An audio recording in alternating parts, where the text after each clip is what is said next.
आपका बच्चा इंजीनियरिंग करे और हम समाज का उत्थान करें। यूपीएससी की तैयारी की है सर, दलित इकट्ठा हो गया, मुसलमान इकट्ठा हो गया, तो जागो, खड़े हो जाओ। सब खड़े हो गए, बोले ऐसे नहीं खड़ा होना है, एकजुट होना। आज मैं यहां से बोलता हूं तो मैं किसी विशेष वर्ग के लिए बोलता हूं, किसी धर्म के लिए बोलता हूं, मैं भारतीयों के लिए बोलता हूं।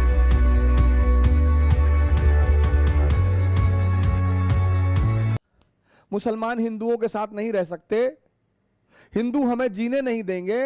अरे चाचा, ये 1206 से लेके 1707 तक किसके साथ रहे? 500 साल कितने प्यार से रहे मेडिवल पीरियड में।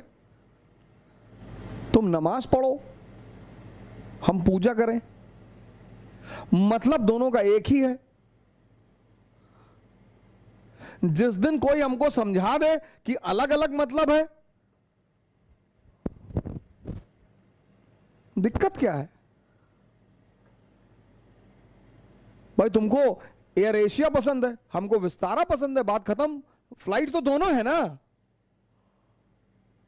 धर्म का काम है निम्नतम स्तर से उच्चतम स्तर की तरफ ले जाना। ये सब ड्रामेबाजी की बातें हैं कि हिंदू मुसलमान साथ नहीं रह सकते और इस्लाम धर्म खतरे में आ गया और हिंदू धर्म खतरे में आ गया और हिंदू खतरे में आ गया। कोई कहीं नहीं खतरे में है। इजराइल को देखते हो ना, मुट्ठी भर है। वो हमारे एक काबिल नेता हैं हैदराबाद से, अकबरुद्दीन साहब, तो मैं उनसे कभी कभी चाहता हूं कि मैं उनसे पूछूं कि अंकल वो इजराइल वालों के लिए भी कुछ बोल दिया करो कभी कभी।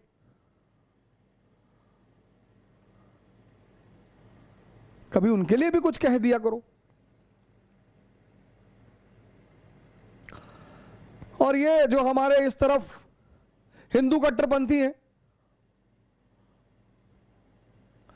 आज इस देश की प्रॉब्लम पता है क्या है? इस देश की प्रॉब्लम यह है कि दोनों गुट के जो पागल हैं उनकी संख्या बढ़ गई है, बस और कुछ नहीं है। ब्राह्मण महासभा, क्षत्रिय महासभा, कायस्थ महासभा, भीम आर्मी, ये सब कौन है? ये ठेकेदार हैं। तो ब्राह्मण महासभा, ब्राह्मण महासभा, प्रेसिडेंट पंडित अवध ओझा, प्रेसिडेंट। अब यूपी के ब्राह्मण वोट चाहिए बहन मायावती जी को, बसपा को। तो बहन मायावती जी ने इनको बुलाया कि पंडित जी, बोले जी बहन जी, बोले 500 रुपया पर वोट। बोले बहन जी जय जयकार हो आपकी। बोले और 2 पेट्रोल पंप। अरे बोले बहन जी आप तो साक्षात दुर्गा का अवतार है। और बोली पंडित जी एक मिनिस्ट्रियल पोस्ट भी दूंगी आपको, मंत्री पद। अरे तो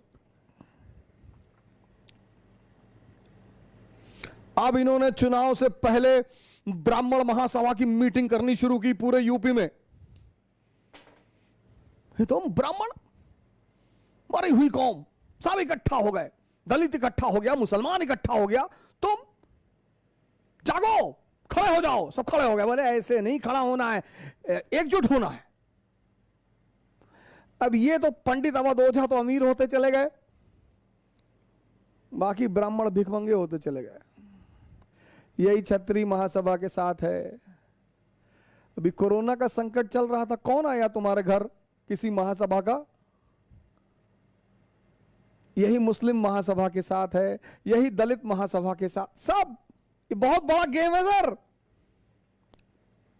पिछला जो चुनाव था यूपी का फिर आ रहा है, तो यूपी के एक बड़े कद्दावर ब्राह्मण नेता, तो उन्होंने मुझे बुलाया, कहा कि आओ।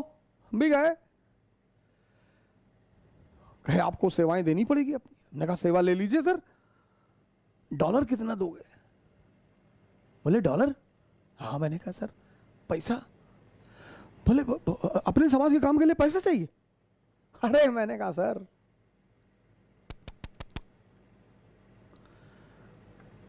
यूपीएससी की तैयारी की है सर। मैंने कहा सर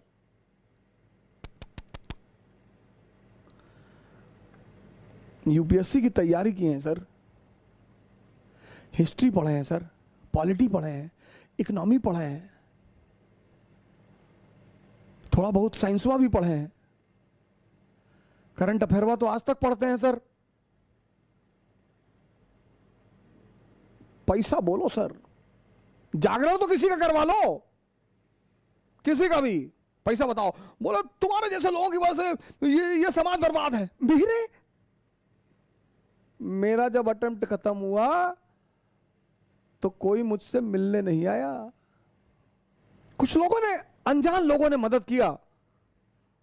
कोई समाज, कोई ऑर्गेनाइजेशन, कोई संस्था 7 महीने रहे सर ऋषिकेश में। सिर्फ 2 लोग पूरी तरह से लगे रहे, एक मेरी पत्नी और एक मेरे पिता। मैंने उनसे कहा ज्यादा मैं मांग ही नहीं रहा हूं सर, 10 करोड़ रुपए दे दो बस।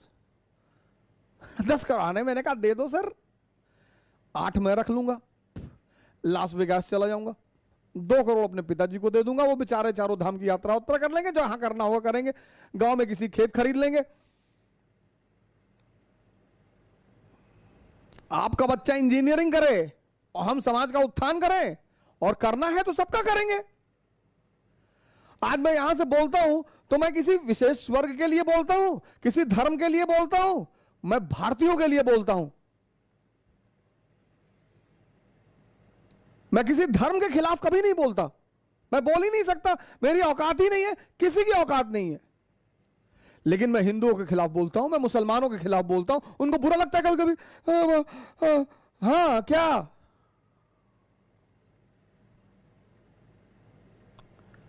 मुसलमानों से मैं हमेशा कहता हूं एक अंबेडकर जैसा नेता चुन लो, जिंदगी बदल जाएगी,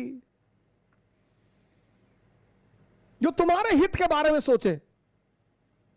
2000 करोड़ रुपया दे रहा था उस्मान अली, और अंबेडकर ले लेते तो खरीद लेते पार्लियामेंट पूरी, प्रधानमंत्री बन जाते भारत के। लेकिन जो अंबेडकर की पूजा करते हैं वो भी अंबेडकर के बारे में कुछ नहीं जानते, 90%। बस वो गाए जा रहे जय भीम जय भीम। अरे कुछ पढ़ लो भैया अंबेडकर के बारे में, उनकी समाज की अवधारणा, उनकी राजनीतिक अवधारणा, कुछ पढ़ तो लो।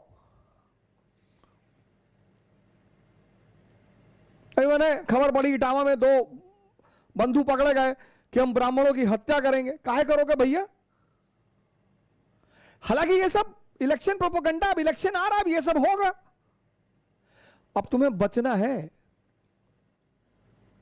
एक प्रार्थना सभी से करूंगा,